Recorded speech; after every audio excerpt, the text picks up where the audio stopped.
Bonne soirée à tous les collègues où que vous soyez et qui se joignent à nous aujourd'hui. Nous allons patienter encore quelques instants, le temps que les participants s'inscrivent et se connectent plus exactement au webinaire. Je vous demande donc un peu de patience. Merci.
Thank you very much for your continued patience. We'll be getting started. Merci beaucoup de votre patience. Je vais encore vous demander 1 minute.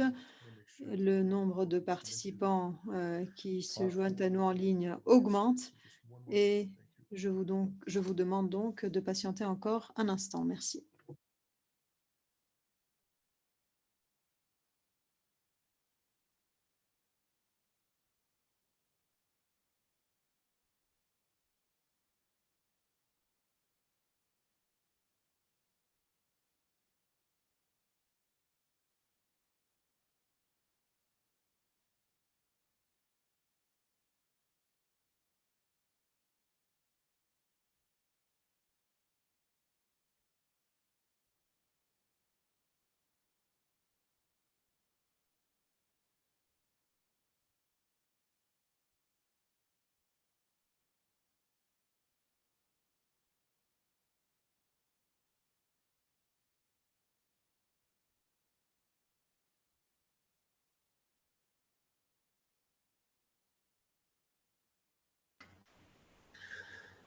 Ambassador, in the interest of time, I suggest we get started. And, Monsieur l'ambassadeur, je vous invite à commencer les travaux de cette réunion. puisque le temps passe et les participants se joindront à nous au fur et à mesure. Je vous en prie. Très bien. Merci beaucoup, Carlos. Bonjour, bon après-midi, bonsoir, où que vous soyez aujourd'hui. Sachez que cette réunion est interprétée en anglais, en français et en espagnol, les trois langues officielles de l'OMC. Je m'appelle Steven Debord et je suis l'ambassadeur canadien et le représentant permanent du Canada auprès de l'OMC. Je suis heureux de vous accueillir à l'occasion de la tenue de ce webinaire qui porte sur l'ajustement carbone aux frontières. Aujourd'hui, plus de 750 participants se sont inscrits. Ils représentent des délégués, des gouvernements, des représentants de l'industrie, du secteur privé et d'autres acteurs en la matière. Ce niveau d'intérêt est le gage de la nécessité que l'on a au sein de l'OMC de débattre de ces questions qui portent sur la stabilité et la durabilité environnementale. Nous avons la ferme conviction que l'OMC et ses membres doivent agir avec célérité pour montrer que le système commercial multilatéral peut et doit aider à atteindre la pérennité environnementale et ses objectifs. Aujourd'hui, nous allons aborder l'un de ces éléments uniquement. Il s'agit pour nous d'aborder l'ajustement carbone aux frontières.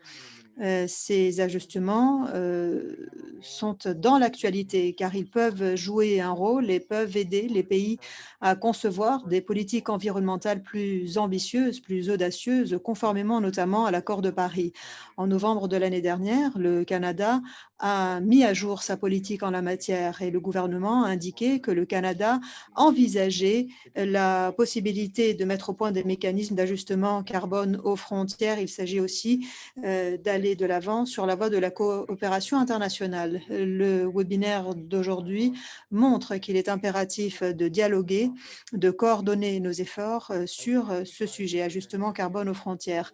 Nous ne sommes pas ici pour exprimer l'opinion du Canada, mais il s'agit pour nous de mieux comprendre cette problématique et d'en parler. Nous avons l'espoir qu'au terme de ce webinaire, les acteurs sauront davantage quels sont les tenants et les aboutissants d'ajustement carbone aux frontières. Les intervenants sont excellents et ils pourront nous donner un aperçu de cette question et je suis sûre que vous serez plus intéressés par eux, par leurs propos, que par les miens. Je vais donner la parole à notre modératrice, Caroline Deré-Birkek. C'est une chercheuse au sein de l'Institut des hautes études internationales de Genève. Elle travaille ici dans les coulisses et elle travaille aux côtés des États membres de l'OMC et d'autres acteurs pour alimenter un dialogue qui porte sur les questions environnementales et sur le commerce. Il s'agit également de créer un forum basé à Genève qui porte sur cette question, celle des questions environnementales et des ODD notamment. Nous sommes très heureux que Madame Birkek ait accepté de modérer cette discussion. Vous avez la parole, Madame. Bonjour à tous. Merci, Monsieur l'ambassadeur, de ces propos liminaires. C'est pour moi un honneur que de gérer ces discussions. Permettez-moi, au nom de tous les participants, de remercier très chaleureusement le Canada qui a décidé d'être le hôte de cet événement. Le sujet est essentiel. Il faut qu'il y ait un dialogue qui soit robuste et qui prenne en compte les opinions des États membres en matière d'ajustement carbone aux frontières, en matière environnementale. Le nombre de participants est élevé et cela montre à quel point vous êtes intéressés par cette discussion. Si l'on prend un peu de recul, je pense qu'il faut aussi dire que cette discussion intervient à un moment où aborder la crise environnementale est essentiel. Il faut nous rappeler que nous faisons face aujourd'hui à cette crise. Les catastrophes naturelles, les inondations, les incendies, les sécheresses et les cyclones, le changement climatique, tout cela a des répercussions sur les exportations, notamment sur les importations et sur le commerce en général, sans compter les répercussions néfastes sur les pays en développement. Nous sommes au fait et nous avons conscience aujourd'hui de ces dangers imminents. La communauté internationale fait face à ce dilemme, à ce défi qui consiste à mettre en œuvre les ODD, sans compter la pandémie qui provoque des tensions commerciales, qui pose des problèmes en matière d'accès aux vaccins notamment. Et la relance économique verte est un des facteurs que nous pourrons utiliser pour solutionner tous ces problèmes. Il faut donc que nos économies soient moins polluantes et cela requiert des interventions ambitieuses, rapides. Il faudra aussi faire en sorte que la transition soit juste. Nous savons que les politiques commerciales doivent soutenir ce changement et les entreprises, à elles seules, ne peuvent pas régler ce problème. Et c'est pourquoi il faut agir à tous les niveaux. Il faut agir ensemble au niveau international et au niveau des capitales, au niveau national, au niveau de l'OMC. La nouvelle directrice générale, quant à elle, a souligné la nécessité de soutenir une économie plus circulaire, plus verte, et il faut faire le lien entre le changement climatique et le commerce. Il ne suffit pas que les solutions soient trouvées à l'échelle nationale. Il faut que l'empreinte carbone soit une question qui soit adressée par tous les pays du monde. Et c'est ainsi que nous pourrons aider tous les pays à décarboniser leurs économies décemment. Bien entendu, ce sont des débats qui sont sur le tapis depuis des dizaines d'années. Nous avons à notre disposition des analyses, des études, mais aujourd'hui, les plus grandes économies du monde s'intéressent à ce sujet. Le Canada, l'Union européenne et également les États-Unis d'Amérique ont exprimé leur intérêt. Ils souhaitent aujourd'hui explorer cette question. Ce ne sont pas ici les seuls éléments qui sont à discuter, ceux des ajustements carbone aux frontières. On parle aussi des subventions, des émissions en matière de transport, la déforestation et les chaînes d'approvisionnement qui en découlent, l'adaptation climatique, l'atténuation du changement climatique, le soutien des pays, etc. Ce sont là autant d'éléments qui vont émailler les politiques que l'on doit mettre en œuvre et par le biais desquels on doit réduire ces tensions. Aujourd'hui, eh bien, les gouvernements font face à une série de défis. Qu'en est-il de l'étendue de ces ajustements? Qu'en est-il de l'équité vis-à-vis des pays en développement? Qu'en est-il des répercussions de ces mécanismes sur les MPME?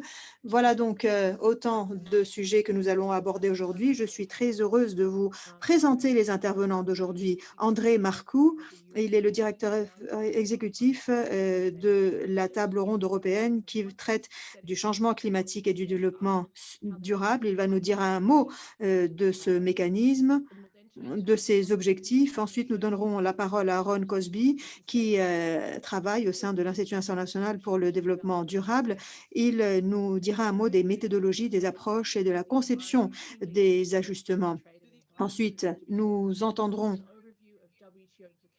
Catherine Codben, présidente de l'Association des producteurs d'acier au Canada. Mais avant elle, nous entendrons Ludivine Tamiotti, qui travaille au sein de l'OMC dans le cadre de la division environnement et commerce. Chacun de ces intervenants aura 15 minutes et j'aurai l'œil sur l'horaire. Ensuite, je leur donnerai un petit avertissement pour qu'ils sachent qu'ils n'auront que quelques minutes restantes. Quoi qu'il en soit, vous pouvez poser des questions dans la boîte de dialogue. Cela dit, vous devrez dire qui vous êtes car nous ne prendrons aucune question anonyme. Nous allons sans plus tarder donner la parole à André Marcus. Cela fait plus de 30 ans qu'il s'engage en faveur de la transition juste, en faveur de l'atténuation du changement climatique et de ses effets et en faveur du développement durable. C'est là une référence dans le domaine de la réduction de l'empreinte carbone notamment. André, vous avez la parole. Andrea, you're André, on ne vous entend pas. Désolé, dommage, car j'ai été particulièrement éloquent. En réalité, je remercie Caroline de ses propos d'introduction et je remercie l'ambassadeur canadien et les organisateurs de ce webinaire. Je suis de l'autre côté de l'Atlantique. Je suis très heureux donc de vous voir en ligne. But as we get the presentation, I think Carolyn, I'm waiting for the presentation. J'attends qu'on affiche la présentation à l'écran. You did mention a couple of things. Très bien. Caroline, vous avez mentionné quelques points qui me sont chers. Je pense en effet qu'il faut les souligner à nouveau. Il s'agit du développement durable et le changement climatique. Il s'agit aussi des ajustements carbone aux frontières. Ce sont autant d'éléments que l'on doit envisager, auxquels on doit réfléchir. C'est impératif. On le sait depuis un moment maintenant et ce sont des sujets qui me sont chers. Je suis ici pour vous raconter une histoire, hein. J'aimerais d'abord planter le décor. Je ne vais pas vous dire comment j'en suis là aujourd'hui et pourquoi je m'intéresse à ce sujet, mais j'ai commencé à m'intéresser aux fuites de carbone et au système d'échange d'émissions. Et au sein des discussions dans le cadre de la Convention cadre pour le changement climatique, je me suis aperçu qu'il y avait des dénominateurs communs. Aujourd'hui, je suis là pour vous dire que dans le cadre de la table ronde, nous abordons ce sujet et bien d'autres. Pour ce qui est des ajustements carbone aux frontières, de quoi s'agit-il exactement? Il y a un certain nombre d'acronymes, certes, mais de quoi s'agit-il? Aujourd'hui, il s'agit d'atténuer les effets négatifs qui découlent des politiques climatiques asymétriques. J'y reviendrai. Il y a 3 objectifs essentiels, trouver des règles du jeu qui soient identiques pour que les marchés soient compétitifs, éviter qu'il y ait fuite d'émissions de carbone vers les juridictions où les politiques sont plus faibles, car la tarification doit être la même pour tous. En effet, il faut absolument éviter que les industries se contentent de déplacer leurs émissions dans des juridictions où les réglementations sont moins strictes et moins sévères. Il faut donc éviter qu'il y ait des émissions mondiales qui augmentent. Et enfin, il s'agit de fournir des incitations aux partenaires commerciaux pour qu'ils renforcent leurs efforts en faveur du climat, de la protection du climat. L'accord de Paris le mentionne, ce n'est donc pas là un point controversé. Je vais passer en revue rapidement ces points avec vous. Le temps nous est compté. Simplement, je voulais vous dire qu'il y a une asymétrie au niveau des cibles en matière de climat. Nous savons que l'accord de Paris, c'est une promesse. Il faut que nous empruntions la même voie, il faut que nous avancions sur la même direction et il faut que nos efforts soient parallèles. C'est là une promesse, mais maintenant, il faut mettre en œuvre cette promesse. Ce qui se passe aujourd'hui, lorsque l'on étudie de plus près les contributions déterminées au niveau national et les cibles à l'horizon 2030 et autres, eh bien, on se rend compte qu'il y a 73 pays qui ont soumis de nouvelles contributions déterminées au niveau national, mais rares sont les pays qui ont inclus des cibles plus audacieuses. Je pense au Canada, j'en suis fière, les États-Unis, la Chine, d'ici à 2026, l'Argentine, etc. Cela dit, on constate qu'il y a une asymétrie au niveau de l'ambition de ces cibles. Cette asymétrie est toujours présente et elle ne disparaît pas.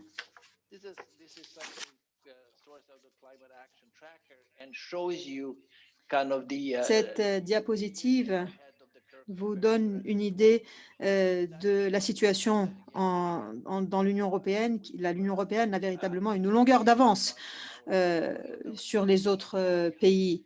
C'est là une réalité et c'est la raison pour laquelle nous devons aborder ce problème aujourd'hui.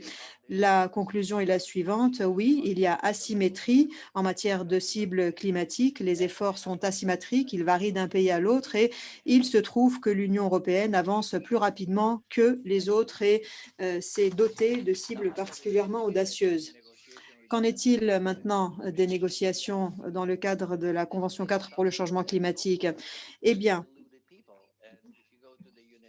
Si l'on examine cette convention cadre, très souvent, l'on se rend compte que les gens ne s'y intéressent pas et je souhaite remercier l'OMC et le Canada d'avoir lancé ces débats aujourd'hui. Dans le cadre de cette convention des Nations unies, eh bien, l'on se rend compte que ce sujet qui nous occupe aujourd'hui est particulièrement controversé, particulièrement politique.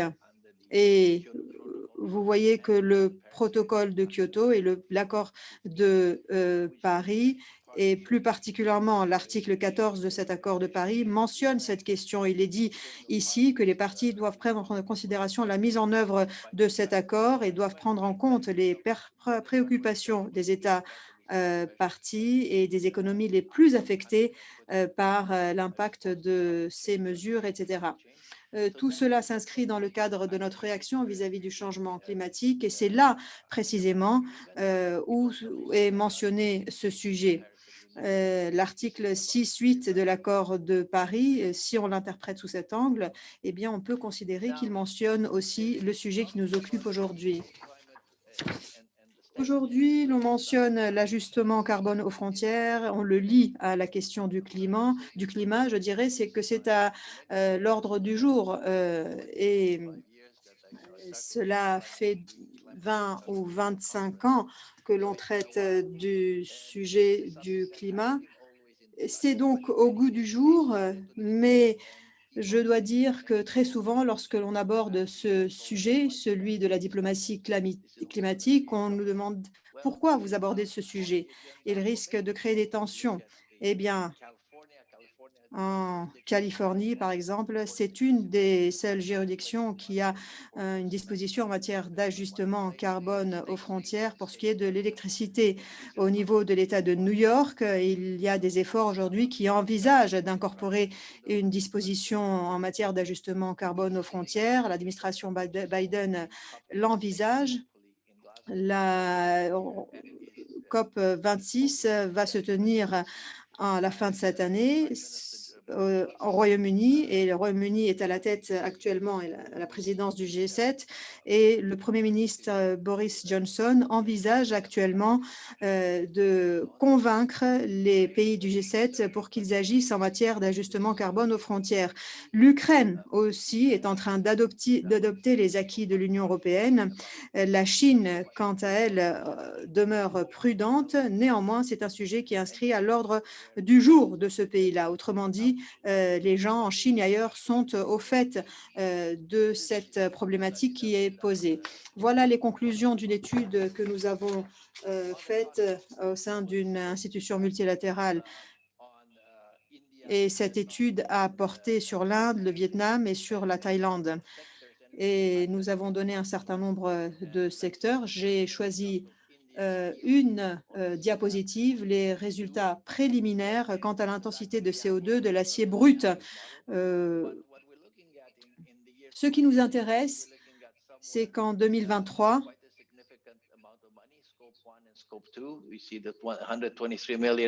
il y a 123 millions, 128 millions et c'est là des pertes envisagées qui découlent du paiement des mesures d'ajustement carbone aux frontières. Et cela va impacter l'industrie de l'aluminium notamment. Et c'est pourquoi aujourd'hui, c'est un sujet qui est au cœur de l'actualité. Pourquoi on en débat aujourd'hui? Eh bien, on parle aujourd'hui à cause de cette asymétrie dont je vous ai parlé, mais aussi parce que le deal vert européen a été lancé. Des heures de débat houleux et laborieux ont été lancées pour savoir de quoi il s'agit. En somme, ce deal européen est une loi climatique européenne et porte sur la neutralité carbone. Il s'agit d'augmenter d'ici à 2030 le niveau d'ambition pour passer de moins 40 à moins 55%. Il s'agit également de réviser les prix pour qu'ils passent de 5 à 40, les prix des droits d'émission de carbone. La concurrence au sein de l'Union européenne a toujours été une préoccupation pour cette institution depuis la mise en place du système d'échange d'émissions, et c'est un sujet qui a été abordé d'une façon efficace en général par le biais de l'allocation libre pour les émissions directes, par le biais des compensations financières pour les coûts indirects, électricité, par le biais de la récession économique. Les prix des droits d'émissions de carbone ont été particulièrement bas. Il y a eu aussi des crédits internationaux en vertu du CAP, etc. Donc, nous voyons qu'il y a des moyens d'atteindre l'objectif, mais le monde a changé et les circonstances ont changé depuis lors.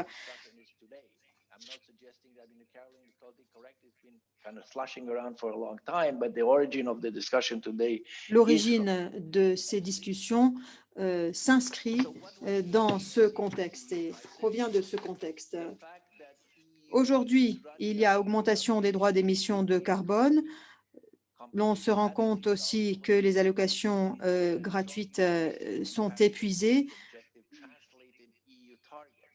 et les objectifs de l'accord de Paris sont très solides. Voilà un tableau très simple qui vous donne une idée des prix d'allocation qui vont de 5 à 40. Il y a un autre élément qui est important. Ce système, ou bien la disponibilité des allocations libres, sont un outil utilisé. En vertu du scénario actuel, il y a un mécanisme au sein de l'Union européenne par le biais duquel les préallocations sont fournies en fonction d'un certain nombre de critères, mais en fonction et selon les règles actuelles, d'ici à 2030, il y a donc l'objectif de 65% des droits d'émission de carbone notamment, moins 58%, moins 65%, eh bien, l'on se rend compte que les allocations gratuites ne seront plus disponibles. Mais vous voyez sur la droite le scénario qui est préférable. Le plafond d'ETS diminue drastiquement. Et en réalité, c'est parce qu'il n'y a pas suffisamment d'allocations, de droits d'émission de carbone. Ces droits risquent de s'épuiser.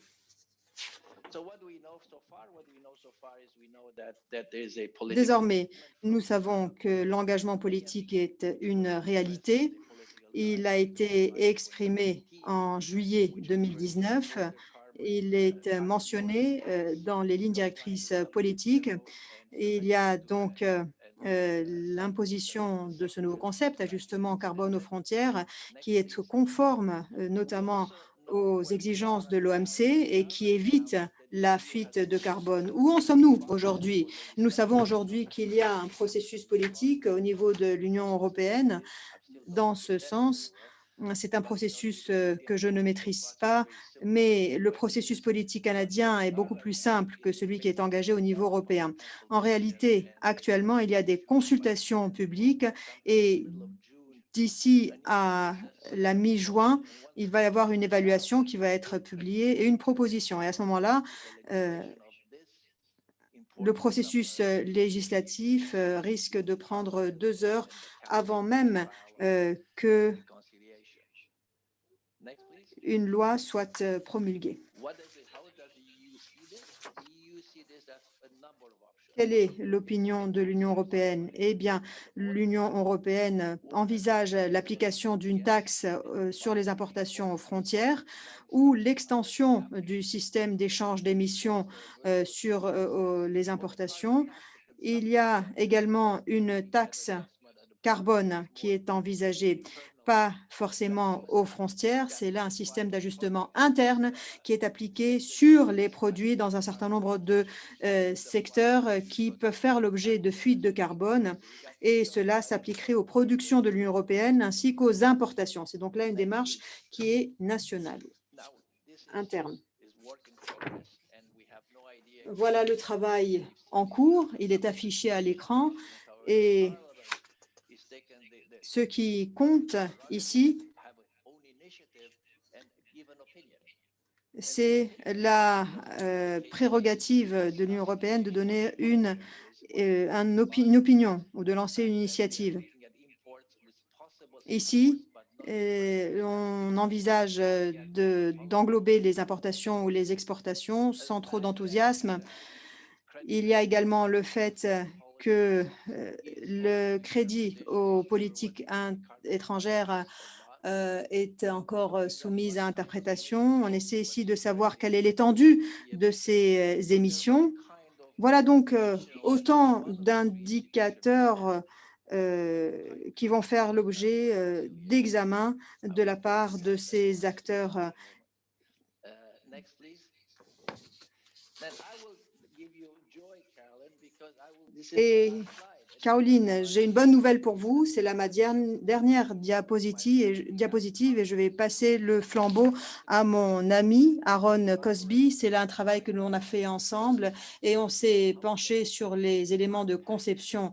Et je pense que pour ce qui est de la mesure d'ajustement carbone aux frontières, il faudra que l'on s'attaque à un certain nombre de critères. Ils sont affichés à l'écran. Il y a des éléments de conception, il y a des critères d'évaluation et il y a des scénarios. Je tiens ma promesse et je m'arrêterai là, Caroline. Wonderful. Thank you so much. Merci beaucoup, André. En effet, vous avez respecté les 15 minutes qui vous étaient dévolues. Donc, il y a plusieurs questions qui ont été posées.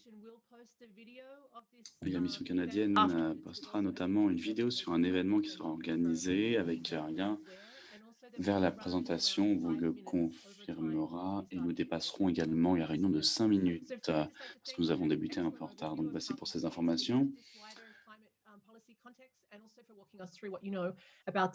Merci de cette présentation et à présent, je vais passer directement à Aaron Cosby, économiste de formation qui travaille depuis 30 ans dans le domaine du développement durable. Il travaille sur le BCA, donc l'ajustement à la frontière pour le carbone, depuis un grand nombre d'années. C'est un expert respecté dans ce domaine.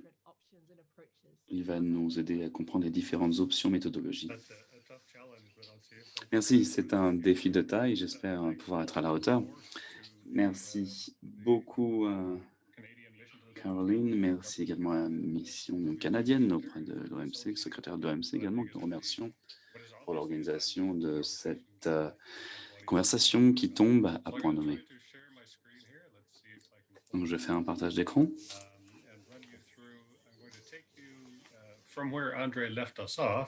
Et je vais reprendre le flambeau là où André me l'a laissé. Donc, il nous a donné un aperçu général de la raison pour laquelle nous en sommes ici aujourd'hui à parler des BCA. Donc, BCA, je rappelle, ajustement à la frontière pour le carbone. Donc, sur cette dernière diapositive, il nous a laissé sur des considérations en matière de conception. Il est important de comprendre pourquoi nous avons établi une liste. Alors, le BCA, ce n'est pas un instrument uniforme dont on peut parler de ses bien fondés, ses forces, ses faiblesses, mais on peut dire de manière abstraite que ça empêche les fuites.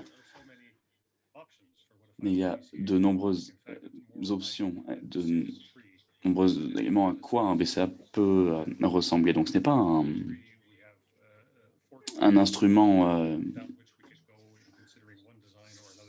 univoque.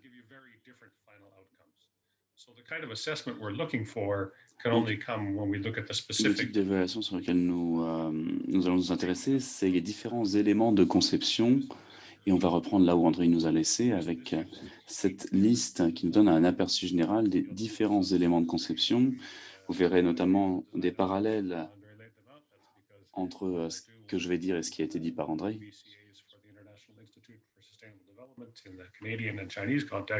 Je travaille notamment sur la question du BC dans le contexte du Canada et de la Chine.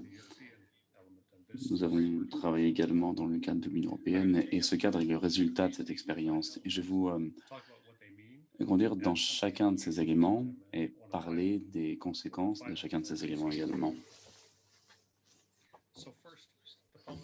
Tout d'abord, l'instrument politique.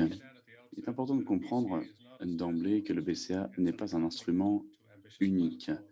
Ça accompagne des politiques climatiques ambitieuses. Ça accompagne notamment un système d'émissions ou alors des politiques fiscales en matière de carbone également. L'objectif, donc, c'est de prévenir les fuites.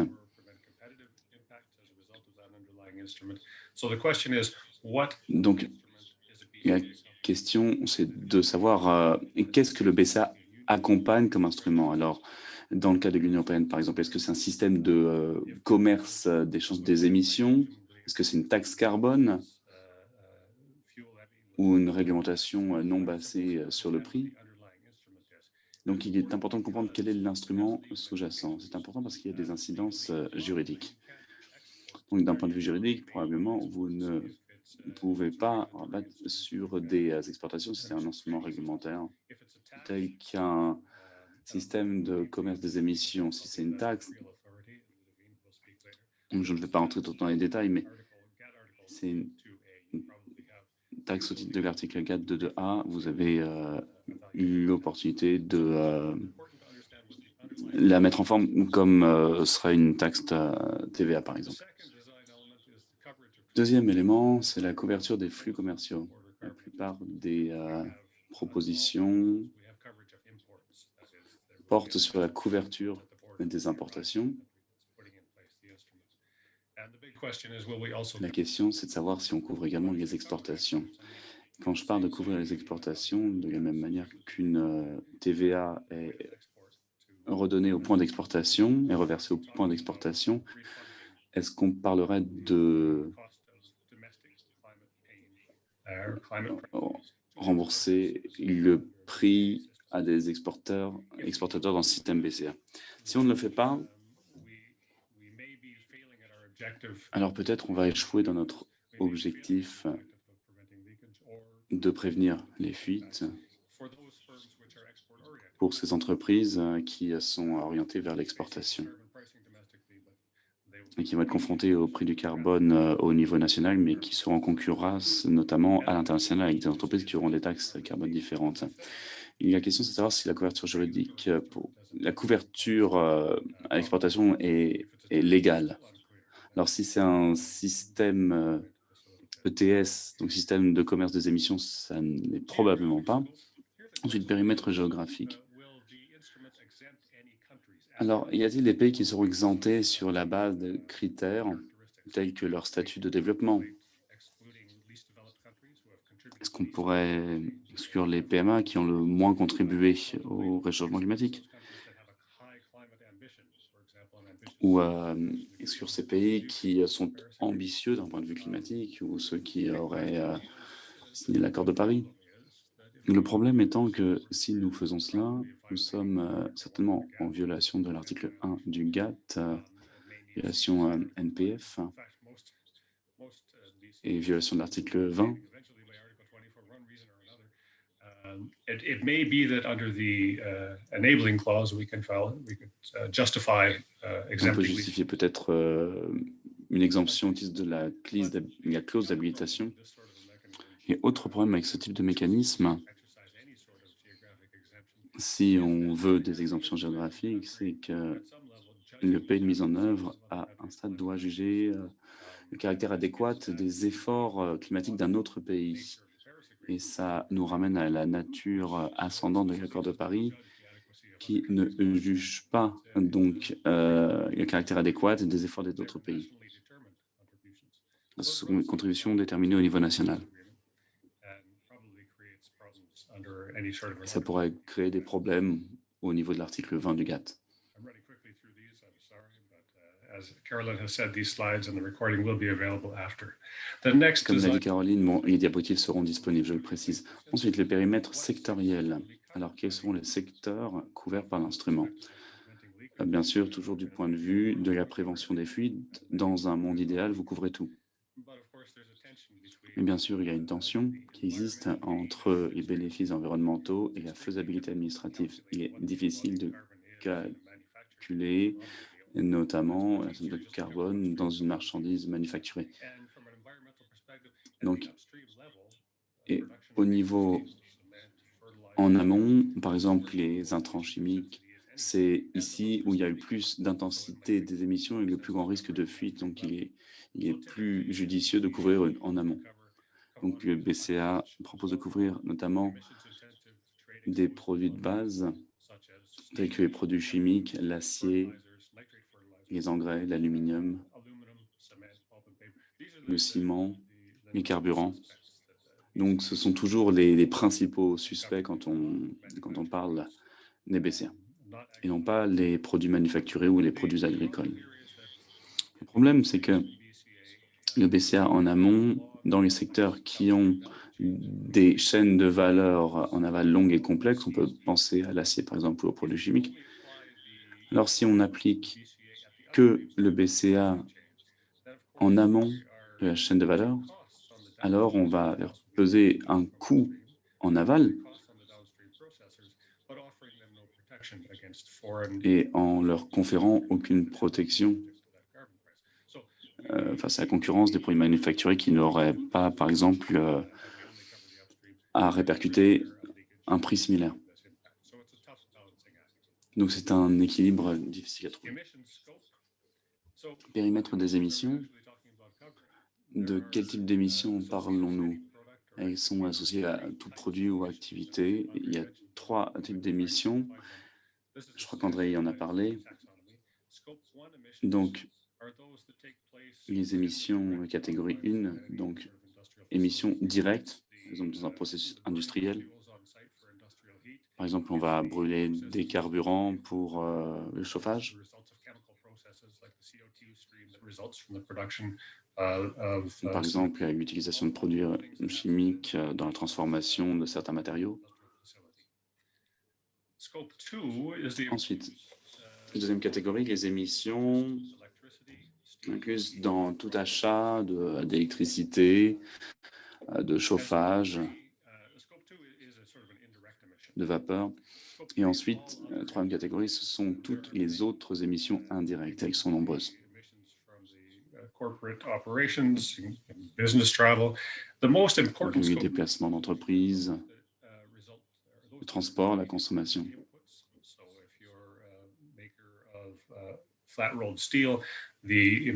Ça vient également des intrants pour la fabrication de produits plus élaborés. Vous pouvez acheter de l'acier, ce seront des émissions indirectes. Et les émissions, par exemple, de transport et de la consommation également. Par exemple, des consommations, ça peut être les carburants raffinés. Tout ça, c'est catégorie 3. Et donc, sur quel type d'émissions on va se concentrer quand on parle d'ajustement?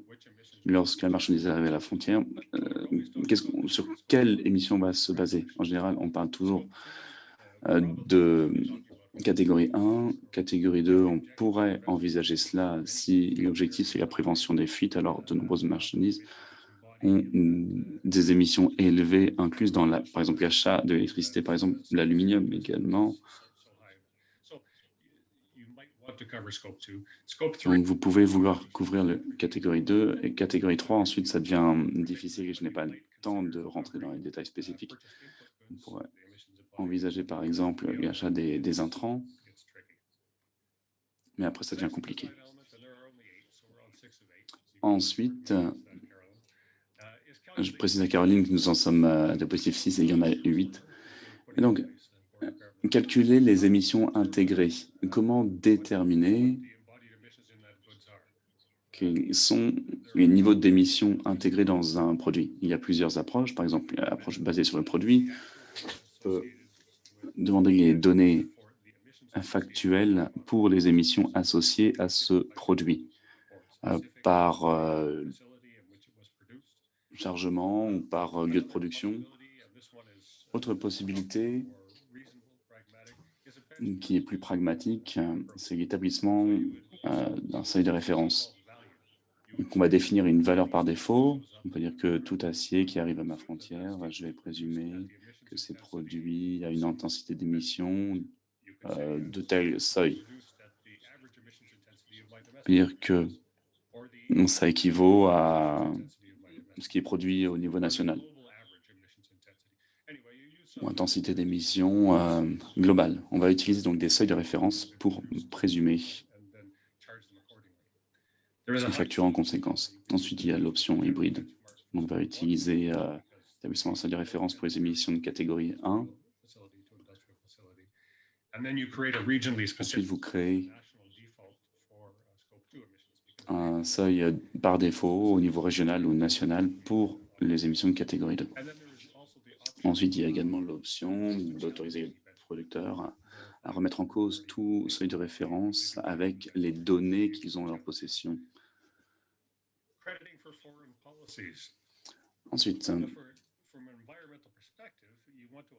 les politiques étrangères. Donc, d'un point de vue environnemental, on veut offrir des crédits aux producteurs, notamment qui ont déjà travaillé qui ont fait l'objet d'un traitement spécifique de leur propre juridiction.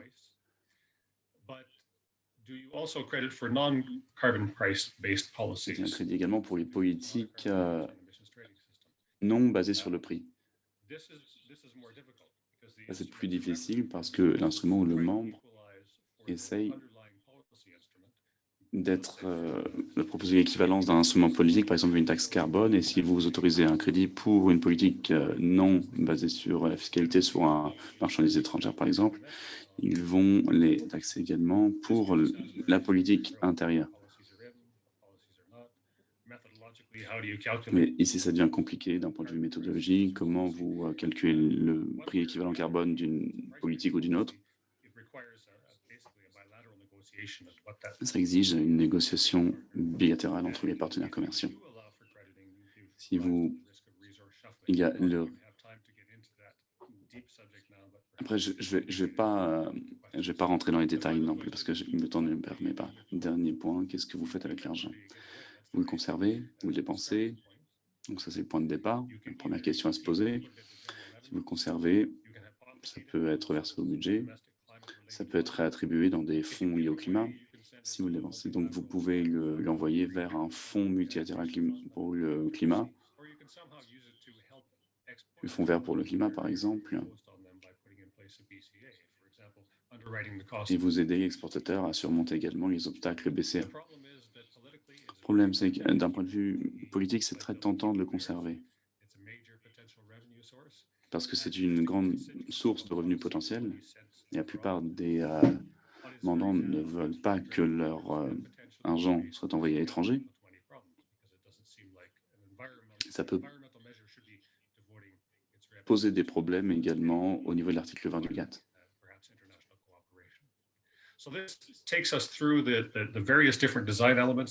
Vous voyez les différents éléments de la conception. J'espère que ça vous donne une idée des différents éléments qui pourraient être inclus dans un tel mécanisme d'ajustement à la frontière pour le carbone.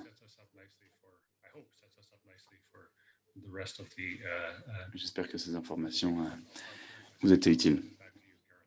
Je vous redonne la parole, Caroline. Merci, Aaron, pour cette excellente présentation. Je suis d'accord. Et vous serez nombreux à être d'accord pour dire que vous avez bien remis les choses dans leur contexte. Donc, vous avez dit, vous et André, les différents aspects juridiques du BCA. Je sais qu'il y a de nombreuses questions qui se posent autour de cela. Pour nous aider à naviguer dans cela, nous avons donc l'expertise de Ludivine du secrétariat de l'OMC. Elle est en charge des sessions de réglementation sur le commerce et l'environnement. L'auteur également d'un rapport sur le commerce et le changement climatique. Ludivine, vous avez la parole. Thank you very much. Thank you, Caroline. Thank you. Merci, merci Caroline, merci au Canada pour l'organisation et pour l'invitation. Here we go. That's done. Let me start by saying, as a representative of the WTO Secretariat, représentante du secrétariat de l'OMC, je dois dire d'emblée que la présentation ne présume en aucun cas de la position des membres de l'OMC. Ce n'est pas non plus une interprétation des règles de l'OMC. L'intention est de mettre en exergue plusieurs idées qui, j'espère, sauront contribuer à la discussion. right up front a killjoy, but despite the very appealing title that was Désolé chosen for my presentation, de goes without saying that I will not exactly answer the question of compatibility of a BCA. de dire les choses si directement, mais je ne vais pas forcément parler de la compatibilité des BCA avec les règles de l'OMC, en dépit de ce titre. Mais j'espère que je pourrai partager avec vous des idées qui vous permettront donc de vous y retrouver dans ce labyrinthe du débat juridique autour du BCA. Mais comme vous l'avez entendu des précédents orateurs, il y a de nombreuses considérations qui doivent être prises en compte. J'ai essayé d'offrir un cadre à notre discussion et j'espère que ceci sera utile.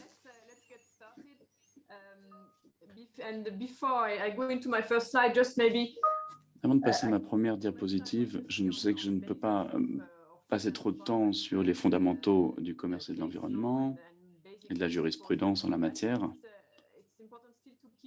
Mais néanmoins, il est important d'avoir deux remarques générales. Tout d'abord, les règles de l'OMC, les mesures qui sont mises en œuvre et appliquées, et telles qu'elles ont été appliquées dans la jurisprudence, eh bien, elles offrent aux membres beaucoup d'autonomie pour définir leurs propres politiques environnementales, y compris par rapport au commerce et l'impact sur le commerce. Et même s'il y a mesure en incohérence avec les règles fondamentales de l'OMC, il y a l'article 20 qui peut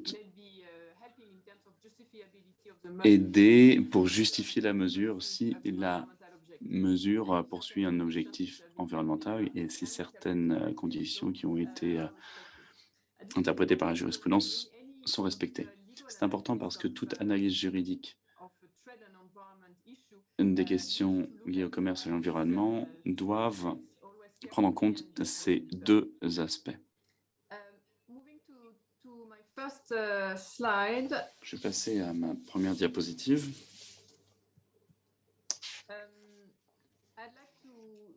Just put basically a set of questions and key features or elements. Je prends ici une liste de questions et la plupart ont déjà été mentionnées par les précédents orateurs. L'idée est de montrer qu'il y a plusieurs éléments de conception qui doivent être abordés et définis, et chacun de ces éléments aura une incidence juridique. Il sera pris en compte dans le cadre d'un règlement des différends à l'OMC. Donc, l'idée ici sur cette diapositive, c'est de montrer toute l'hétérogénéité des questions qui pourraient être posées. Donc, je les ai affichées dans le désordre. Certaines questions ramènent au fait de savoir si les risques BCA seraient en contradiction avec les règles de l'OMC, calcul de l'intensité en énergie, processus de certification, tous les secteurs couverts. Donc, on en est déjà pour ces questions une première étape de l'analyse juridique. Pour d'autres questions, elles interviendront à une seconde phase de l'analyse dans l'article 21 si le BCA est non conforme.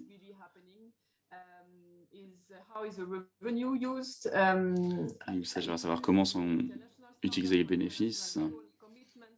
Y a-t-il des engagements internationaux qui peuvent être utilisés comme référence? Y a-t-il des exemptions pour les pays en développement? Toutes ces questions sont essentielles et ont déjà été abordées avec beaucoup d'éloquence par les préopinants. Alors, nous voyons ici le cadre simple que je vous propose.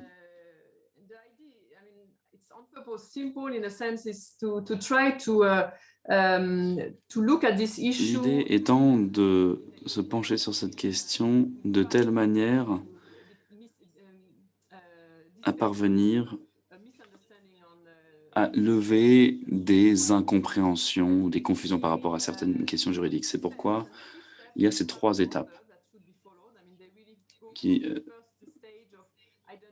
doivent être dans un ordre précis, ordre qui doit être respecté. Donc, quel type d'exigence réglementaire, de quel type d'instrument parlons-nous?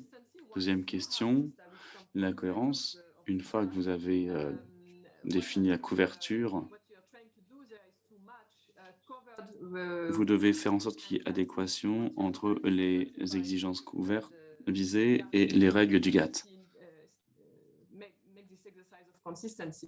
And third, of course, if consistency cannot be established, Et you have troisième this, étape, s'il ne peut y avoir de cohérence, sort of safeguard here, alors il y a cette sauvegarde de justifiabilité. Un membre doit pouvoir justifier une mesure même s'il est constaté qu'elle est en violation avec certaines règles fondamentales du GATT. Tout d'abord, la couverture, l'idée, c'est de mettre en lumière certains éléments clés qui sont très importants pour définir et s'y retrouver dans cette première étape. Ce n'est pas une liste exhaustive. Every line, every set of boxes is a bit of a simplification. There is always Et lots of chaque élément est un peu une simplification également. Il y a une liste de vérification de points sur lesquels il faut se pencher lorsque l'on examine la couverture du BCA au titre du GATT. D'abord, le point essentiel qui a été abordé d'ailleurs par Aaron est cette question de savoir si on parle d'un BCA sur les importations ou les exportations. Traditionnellement, les BCA couvraient à la fois les importations et les exportations parce que c'était censé porter sur la mise en œuvre du principe de destination pour la neutralité entre les partenaires commerciaux. Donc c'est une approche classique qui est utilisée. Par exemple, la TVA dont on a parlé. Comme je l'ai dit, il y a 2 aspects, importation et exportation. Et même s'il est clair que le BCA sur les importations peut être lié au GATT, pour l'exportation, il y a la question de savoir si un remboursement de la taxe nationale avant exportation peut être considéré comme subvention, d'où la question de l'applicabilité de l'accord SMC. Donc il y a la question sur le fait de savoir sur la réforme taxe carbone est toujours une question ouverte. Je crois qu'il y aura une présentation détaillée sur cette question, donc je ne vais pas m'y attarder.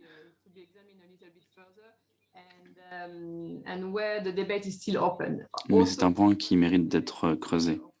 Alors, le débat reste ouvert. Également, le débat sur le lien avec l'article 23 et la justification possible d'une incohérence dans l'accord SMC et la justification au titre de l'article 20.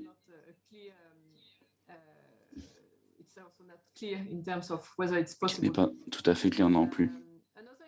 On ne sait pas s'il est possible d'y recourir ou non. Autre implication à garder à l'esprit, pour la 3e partie de cette justification, c'est la question de savoir si vous imposez, donc, si vous autorisez donc un baisse sur les exportations, il ne faut pas que ça sape la crédibilité de la mesure. Et ça pourrait jouer à l'encontre de la mesure environnementale. Parce qu'on peut imaginer qu'il y aurait moins d'incitation pour les producteurs qui exportent, pour les inciter à réduire les émissions.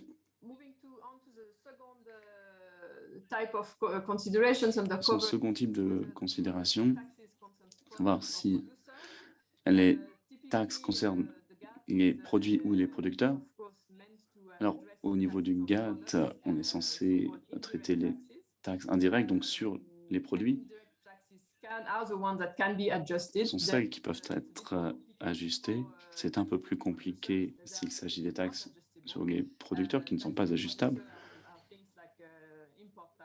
Ça peut être par exemple des taxes sur le revenu. Et ici, c'est un aspect plus compliqué.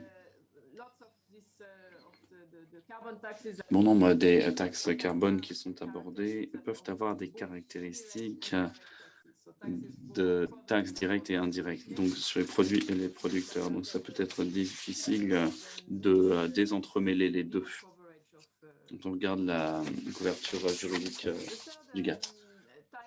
Troisième type de question, c'est de savoir si on parle d'une taxe interne ou d'autres types d'exigences.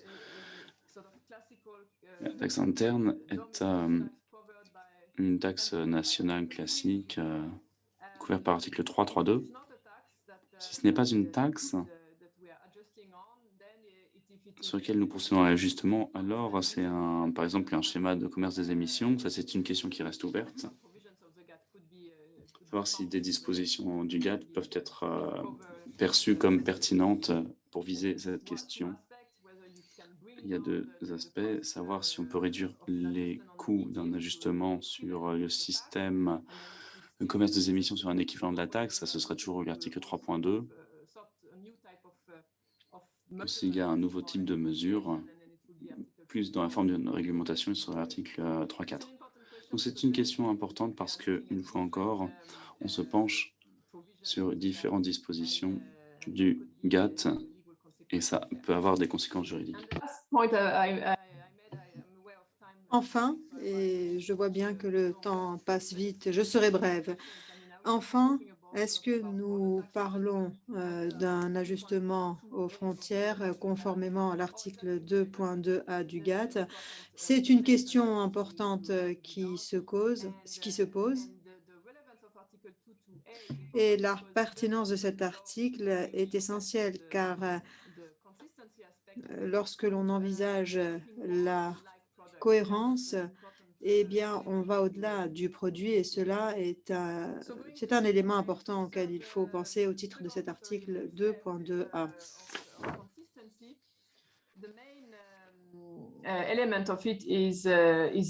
L'élément essentiel de la cohérence, c'est la non-discrimination. Il y a un certain nombre de dispositions qui garantissent la non-discrimination. L'article 11, les restrictions quantitatives peuvent être aussi pertinentes. Il y a d'autres dispositions qui peuvent être observées pour garantir la non-discrimination. Il y a deux aspects à la non-discrimination, le traitement national, bien entendu, et la nation la plus favorisée, la clause NPF. Il n'y a pas une distinction très claire entre tous ces éléments. J'ai parlé de la cohérence, j'ai parlé de la couverture, mais ce sont autant d'éléments qui sont imbriqués les uns dans les autres. Par exemple, les produits similaires.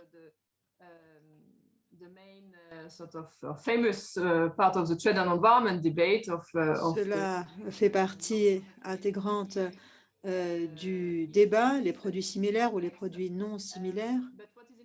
Mais ce qui compte ici, ce qui est important,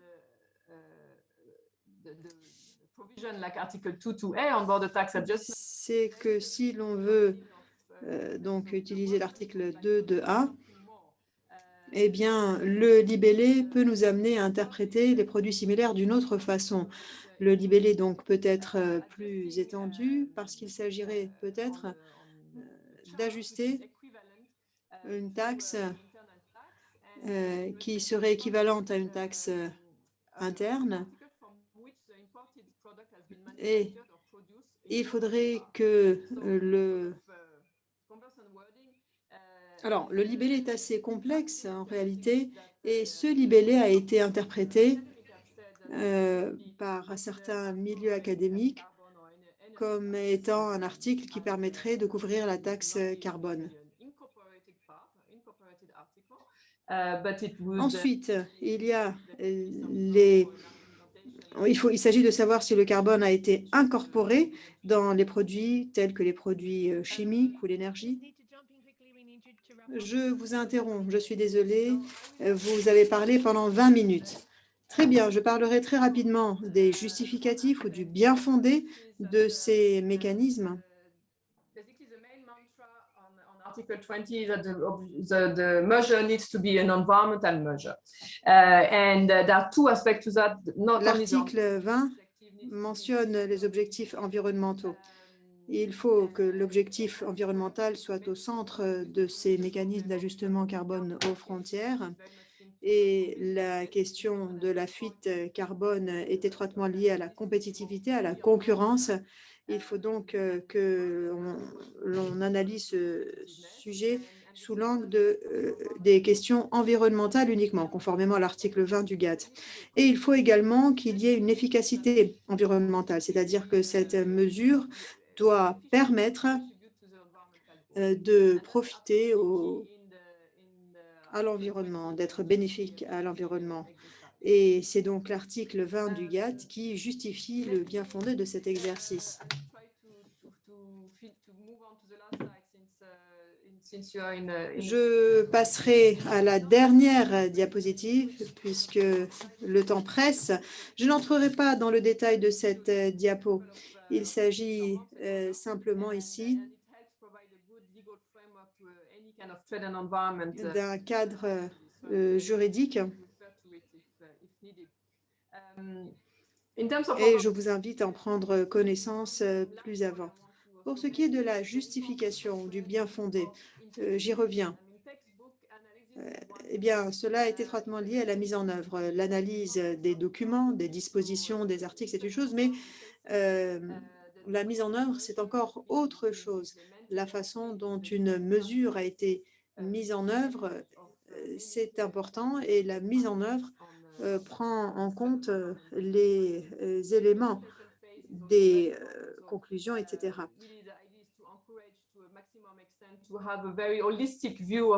Il faut encourager autant que faire se peut l'adoption d'une vision holistique. Il faut des critères, bien entendu, des références, mais il faut avoir cette démarche holistique pour que la mise en œuvre soit adéquate. Et ma diapositive de conclusion est la suivante.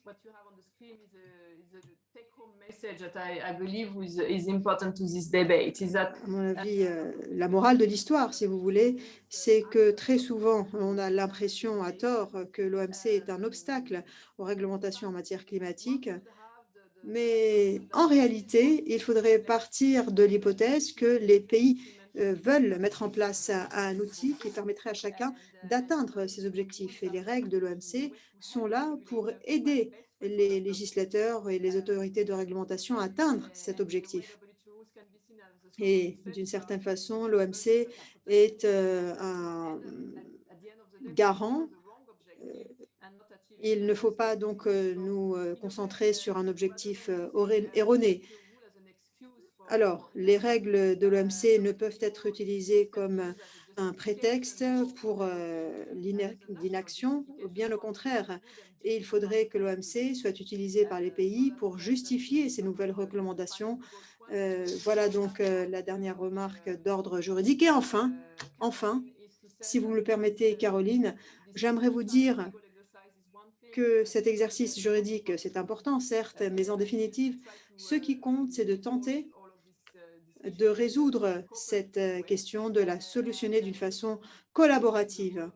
Je souhaite mentionner le rôle du comité du commerce et de l'environnement ici à l'OMC. C'est un comité habilité à débattre de cette problématique et c'est un comité qui propose un certain nombre de mesures pour éviter les conflits. Et d'ailleurs, les mesures en matière de commerce et d'environnement font l'objet de débats au sein de ce comité. Il faut poursuivre sur cette voie à l'avenir. Merci. Excellent. Merci beaucoup, Ludovine. Je sais que le temps presse et je sais que vous avez tenté d'aborder avec nous des questions juridiques parfois complexes. Quoi qu'il en soit, je vais donner la parole à notre dernière intervenante.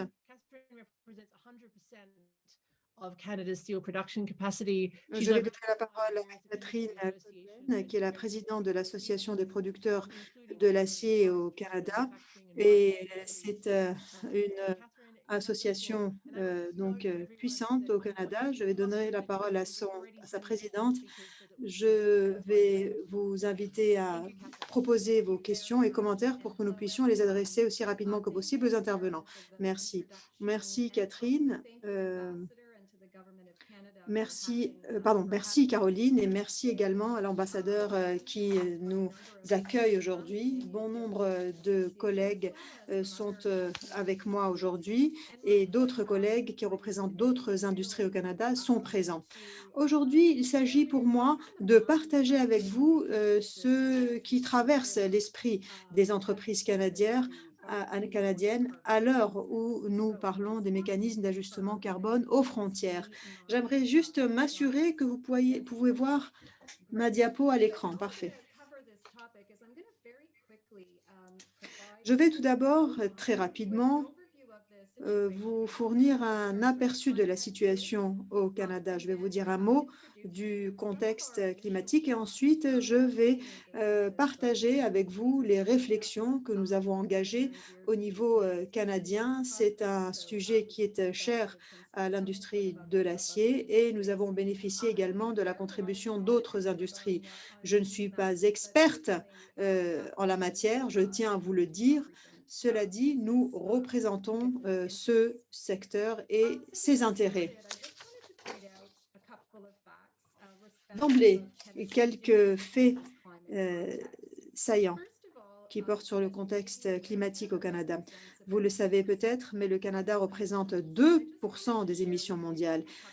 Et je voulais partager avec vous quelques statistiques pour vous dire quelle est l'origine de ces émissions.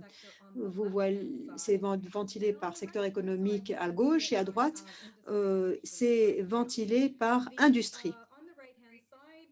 À droite, vous avez 16 millions de tonnes en bleu foncé. Nous avons également 70% de ces émissions qui sont traitées et il est très difficile de réduire ces émissions. Néanmoins, on entreprend un certain nombre de mesures et j'y reviendrai très rapidement. Nous représentons donc uniquement 2% des émissions mondiales et cela dit, nous avons agi sur le front climatique. Je voulais vous dire encore une fois un mot de ces actions. Il existe un cadre de changement climatique au Canada. Il se base sur 4 piliers. Il y a d'abord la tarification carbone. C'est un domaine important sur lequel nous agissons.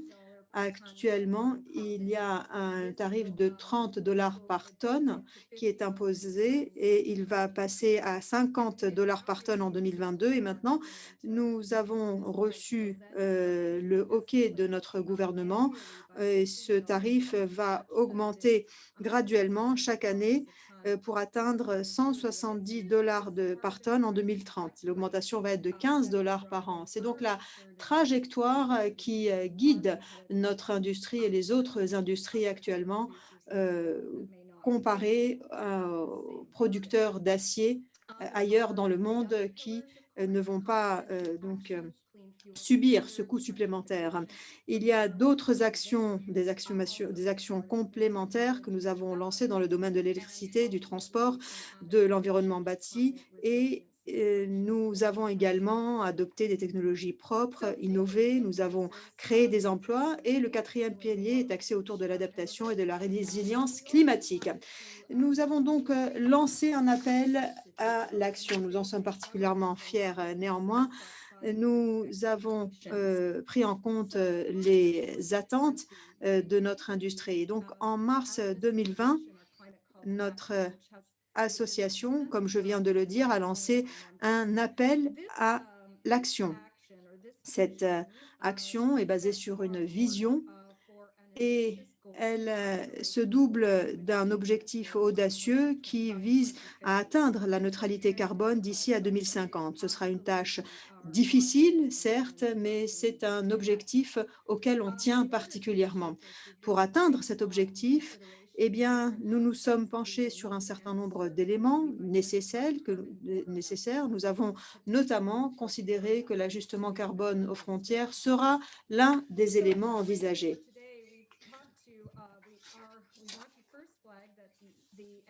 Les entreprises à forte intensité d'émissions exposées aux échanges commerciaux au Canada ont participé à ce débat et ont commencé à débattre de cette question avec les gouvernements locaux et les autorités compétentes. Et ces secteurs a exprimé ses préoccupations.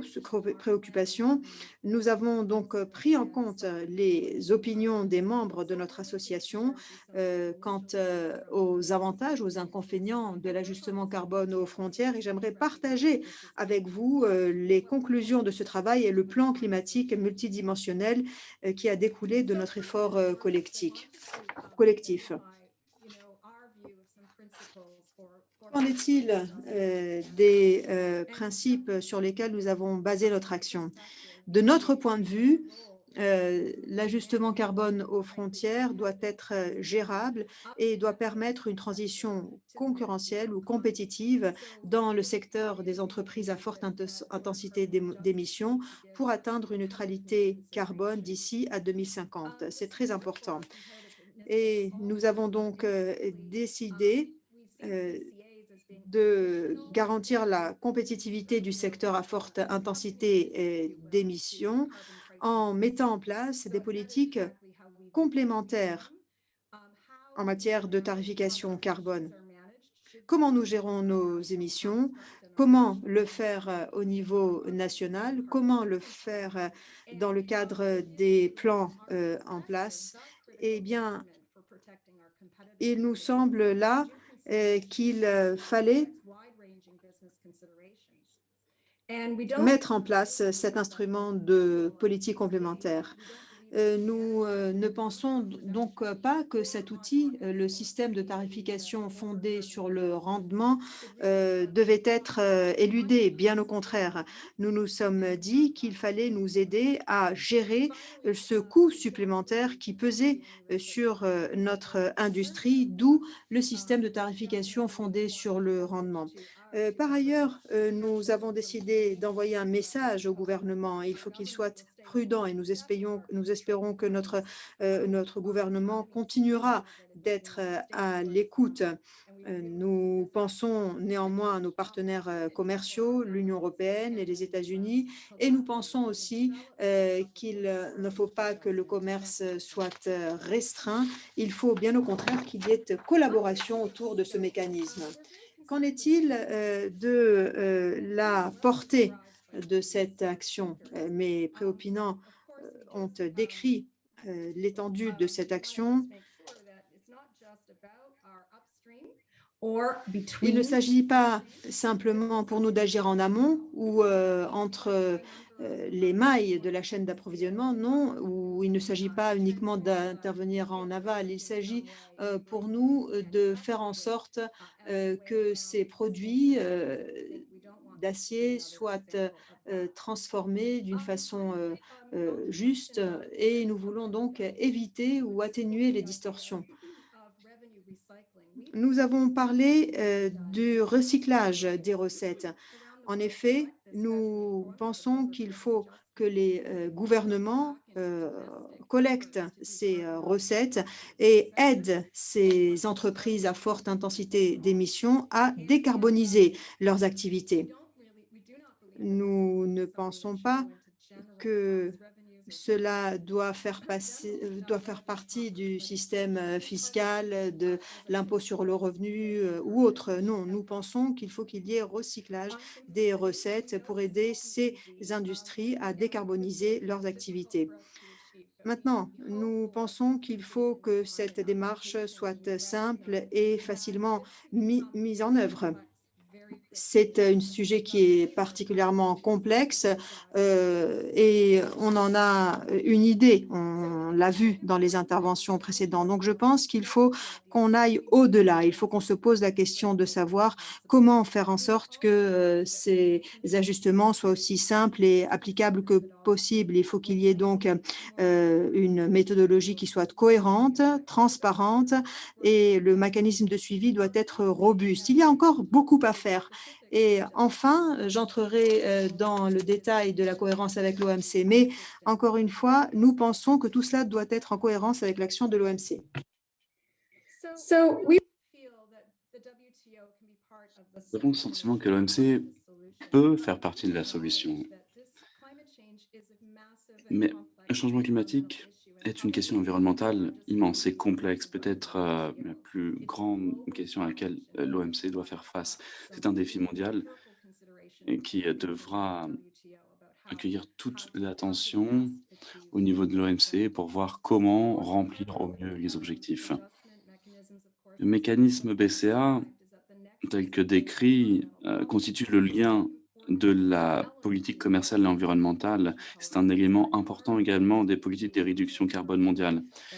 Mais il faut être très prudent pour que ceci soit bien fait et ne sape pas la compétitivité des entreprises. L'OMC constitue un forum pour les pays membres et c'est un forum très important pour parler des défis liés à la mise en œuvre du BCA et l'élaboration de solutions éventuelles pour répondre à ces défis. Il faut une approche multilatérale, c'est une priorité et une préférence.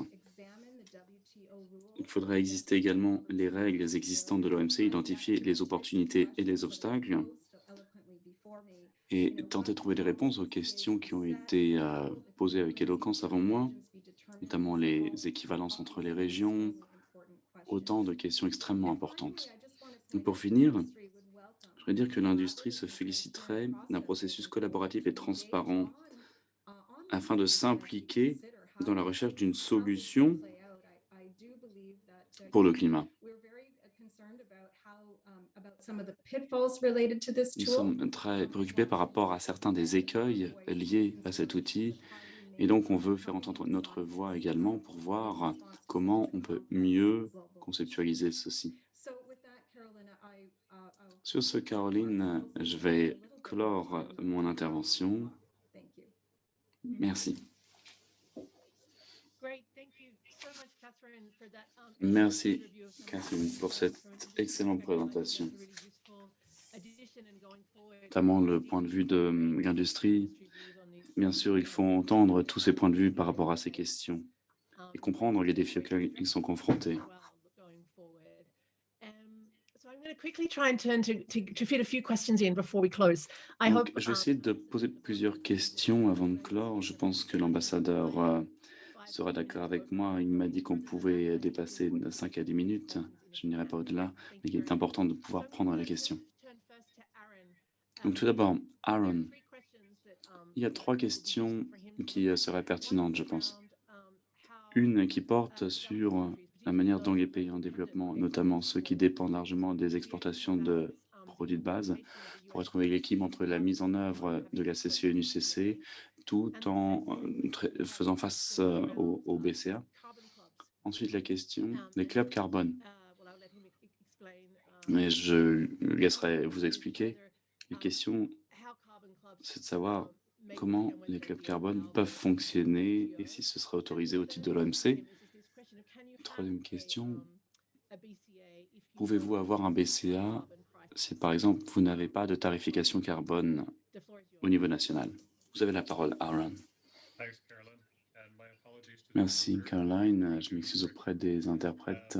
Je vais être rapide. With the question of whether you can put in place a BCA if you don't have Une question de savoir si on peut avoir un BCA s'il n'y a pas d'instrument sous-jacent, donc un instrument de tarification, par exemple une taxe carbone ou un système de commerce des émissions.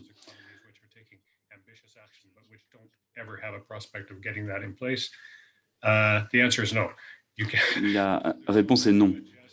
Il n'est pas possible d'ajuster le coût strikes me as either administratif, que ce soit pour les importations ou exportations, logically feasible without introducing so many potentials for protectionism and a slippery slope. parce que ce serait du potentiel pour du protectionnisme. Et je ne vois vraiment pas comment ça pourrait être fait. Je vais dire les choses ainsi plutôt. Je ne vois pas comment on pourrait le faire. On the question of the carbon clubs, Sur la question des clubs carbone, countries get together il a été proposé qu'il y ait des regroupements de pays avec un BCA commun à la frontière, donc un régime un peu similaire à ce qu'on aurait par exemple la TVA avec un principe de destination. Et ça fonctionne bien. Mais d'un point de vue méthodologique, ce serait difficile parce que chaque pays aurait son système, fonction des règles de compensation, d'exemption. Donc ce serait une procédure très complexe d'un point de vue juridique. Le fait que c'est un club, ça n'empêche pas qu'il y a des droits et des obligations existantes pour ses membres au sein de l'OMC. Donc le club ne vous confère pas une plus grande protection juridique que si vous étiez un pays agissant à titre individuel. J'aurais parlé de la catégorie 3, savoir s'il était nécessaire de le couvrir. Donc c'est une question de couverture des émissions et de couverture de secteur. Prenez l'exemple d'un producteur d'acier, de tubes d'acier, qui va acheter l'acier d'un producteur en amont. Si ce producteur est visé au titre d'un BCA et qu'il y a que les émissions directes qui sont couvertes seulement et pas catégorie 3, alors c'est le coût en amont qui est répercuté sur le producteur d'acier, parce que c'est ici que ce sont les émissions, mais il n'y a pas de protection pour l'augmentation des coûts en aval. Goods, you're subjecting them to potentially risk of leakage and competitiveness. Et donc, ils seraient sujets à des conséquences négatives en matière de compétitivité et également, il y aura un risque de fuite carbone. Mais il est vrai que pour des secteurs tels que l'acier ou les produits chimiques où toutes les émissions sont en amont, il y a tous ces producteurs en aval, eh bien, il faut les couvrir au titre d'un périmètre sectoriel. Il faut prendre ceci en compte, sans quoi il y a le risque de fuite et d'impact de compétitivité. Great, thank you very much, Aaron. I'm going to quickly Merci turn beaucoup, Aaron. Je vais me tourner vers André. Ukraine. I'll let you explain the Il y a question. une question par rapport à l'Ukraine, donc je vais donner la parole à André. Thank you, Carolyn. Merci. What the discussion has been, because we had a number of town hall meetings and Ukraine was Nous avons eu un certain nombre de réunions et avec l'Ukraine notamment, et la plupart des acteurs ukrainiens ont soulevé la question qui entrait dans de nombreux accords avec l'UE. On the EU legislation, especially on the issues Nous avons parlé related. de la législation au niveau de l'UE pour tout ce qui a trait au changement climatique. Et ils ont fait valoir que dans la mesure où ils ne font pas partie de l'UE, ils sont en train de mettre en place un système d'échange des émissions. Alors, peut-être devrait-il être protégé et ne pas avoir à payer, notamment le BCA. C'est un cas qui doit être pris en compte dans le contexte de ce qui a été pris en compte ou non. Je doute qu'il y ait la possibilité au niveau de l'OMC de dire qu'il y a des lois similaires, à moins que l'on considère que tout le monde est dans la même catégorie.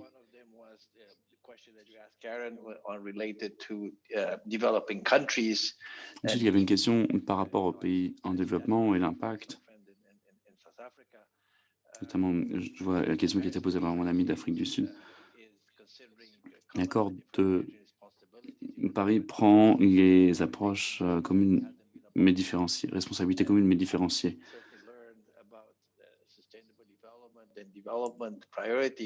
On sait qu'il y a des priorités en matière de développement durable, mais ceci doit être pris en compte.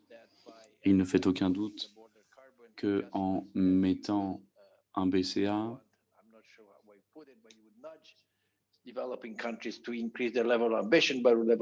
pousserait les pays en développement à augmenter leur niveau d'ambition, mais si ceci se fait à un prix plus élevé pour l'exportation qui les rendrait moins compétitifs, autant de questions qu'il faut se poser.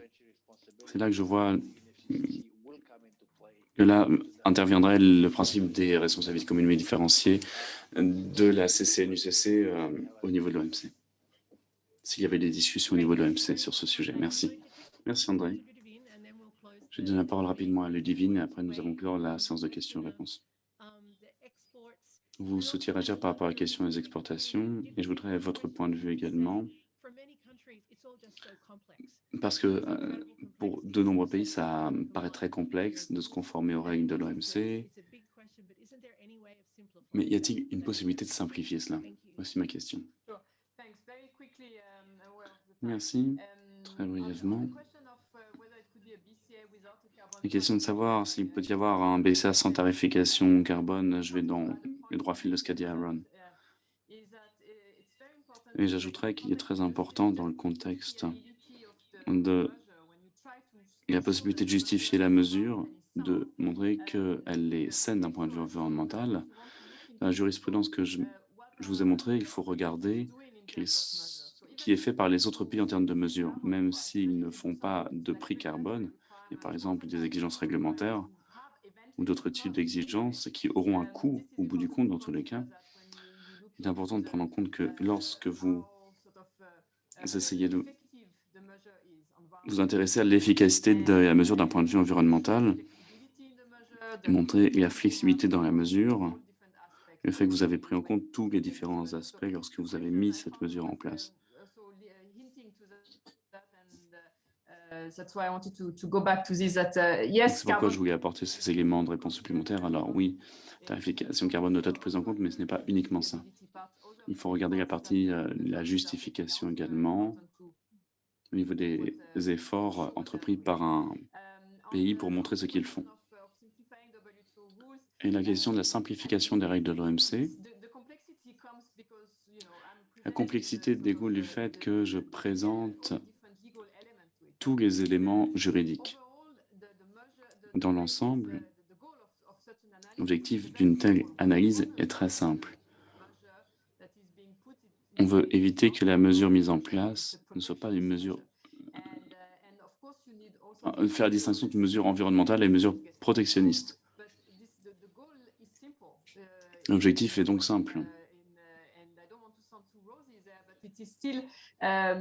Good to have this kind of checks there. Il est toujours bon d'avoir ces possibilités de vérification pour éviter cette situation où l'environnement pourrait être utilisé comme excuse pour plus de protectionnisme. Alors, je ne sais pas si il est toujours bon de tout simplifier, mais je voulais apporter ces précisions. Merci. Merci, Ludivine. Ce que nous avons appris des discussions aujourd'hui, c'est qu'il y a beaucoup d'intérêt pour ces questions. De nombreuses personnes travaillent normalement sur les politiques commerciales, mais se préoccupent des politiques environnementales, et donc il faut trouver des solutions pour les aider à mieux comprendre et à saisir des complexités qui existent. Il y a de nombreuses autres questions sur la fenêtre de questions-réponses. Malheureusement, on ne va pas pouvoir toutes les prendre. Je sais que c'est frustrant, mais je vous encourage à regarder toutes les questions qui ont été posées parce que ça vous donne une bonne idée des thèmes qui font l'objet de vos préoccupations. Nous sommes tous d'accord pour dire que les intervenants ont fait un très bon travail et ont rempli l'objectif de cet événement. C'était d'éclairer un peu la conversation sur ces questions. Donc, ça ne fait que renforcer l'importance du dialogue sur la question, l'importance de la transparence, de la consultation, tout en créant des politiques climatiques ambitieuses. En prenant en compte l'impact sur leurs partenaires commerciaux. Il y a eu beaucoup de participants aujourd'hui et j'espère que toutes ces questions auront une place importante dans vos agendas respectifs. Je remercie les intervenants et je redonne la parole à l'ambassadeur de bord pour ses remarques de clôture. Merci, chers collègues. Nous sommes tous d'accord pour dire que c'était une discussion enrichissante. Je remercie Caroline ainsi que les intervenants, André, Aaron, Catherine, Ludivine, pour avoir pris le temps de participer à cet atelier. Quelques éléments que je retiens. Cet événement met en lumière l'importance d'avoir des discussions au sein de l'OMC. Les discussions sur le BCA évoluent très rapidement et les politiques commerciales doivent être prêtes pour cette évolution. Donc, il faut prendre en compte le lien entre règles commerciales et BCA. Vous avez parlé du dialogue, la transparence, la coordination, qui sont autant d'éléments essentiels dans le domaine des BCA. Je pourrais poursuivre, mais avant toute chose, j'espère sincèrement que nos discussions aujourd'hui vous ont éclairé sur l'ajustement à la frontière pour le carbone et leur imbrication avec les règles commerciales. J'espère que nous pourrons encore affiner notre compréhension au sein de l'OMC sur ces questions entre commerce et soutenabilité environnementale. Demain, il y a des discussions structurées sur le commerce et la durabilité dans l'OMC. Et nous présenterons les conclusions de l'événement d'aujourd'hui et nous aurons l'occasion également de poursuivre les discussions au sein de l'OMC. Avant de conclure, je remercie le secrétariat de l'OMC pour leur soutien dans l'organisation de cet atelier, ainsi que les interprètes que nous remercions pour leur excellent travail. Merci de votre présence et je vous souhaite une très bonne fin de journée. Au revoir.